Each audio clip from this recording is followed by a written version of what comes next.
ಅಸ್ಸಲಾಮುಅಲೈಕುಂ ಎಲ್ಲರಿಗೂ ಸಮಸ್ತ ಮುಸ್ಲಿಂ ಬಾಂಧವರಲ್ಲಿ ನಾನು ವಿನಂತಿಯನ್ನ ಮಾಡ್ಕೊಳ್ತಾ ಇದ್ದೇನೆ. ವಿಷಯ ಏನಪ್ಪಾ ಅಂದ್ರೆ ವಿಜಯಪುರ ಜಿಲ್ಲೆಯ ದೇವರಹಿಪ್ಪರಗಿ ತಾಲೂಕಿನಲ್ಲಿ ಒಂದು ದೊಡ್ಡ ಮಟ್ಟದಲ್ಲಿ ಉಮುಮಿ ಇಸ್ತಮವನ್ನ ಏರ್ಪಡಿಸಿದ್ದಾರೆ. ಆ ಒಂದು ಉಮುಮಿ ಇಸ್ತಮದಲ್ಲಿ ತಾವೆಲ್ಲರೂ ಕೂಡ ತಮ್ಮ ಅಣ್ಣ ತಮ್ಮಂದಿರ ಸಮೇತವಾಗಿ ಆ ಇಸ್ತಮದಲ್ಲಿ ಪಾಲ್ಗೊಂಡು ಅಲ್ಲಾಹನ ಕೃಪೆಗೆ ಪಾತ್ರರಾಗಬೇಕು ಅಂತ ತಮ್ಮಲ್ಲಿ ವಿನಂತಿಯನ್ನ ಮಾಡ್ಕೊಳ್ತಾ ಇದ್ದೇನೆ.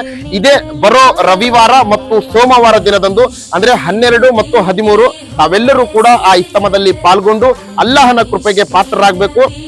ಸ್ಥಳ ವಿಜಯಪುರ ರೋಡ್ ದೇವರಹಿಪ್ಪರಗಿ. ತಾವೆಲ್ಲರೂ ಬನ್ನಿ, ಅಲ್ಲಾಹನ ಕೃಪೆಗೆ ನಾವೆಲ್ಲರೂ ಸೇರಿ ಪಾತ್ರರಾಗೋಣ. ಅಸ್ಸಲಾಮು ಅಲೈಕುಂ. छोड़ के निकले आप भी आओ, आपके दोस्तों को भी लेकर आओ, आपके भाइयों को भी लेके आओ. देवरिप के इज्तिमा को कामयाब फरमाओ.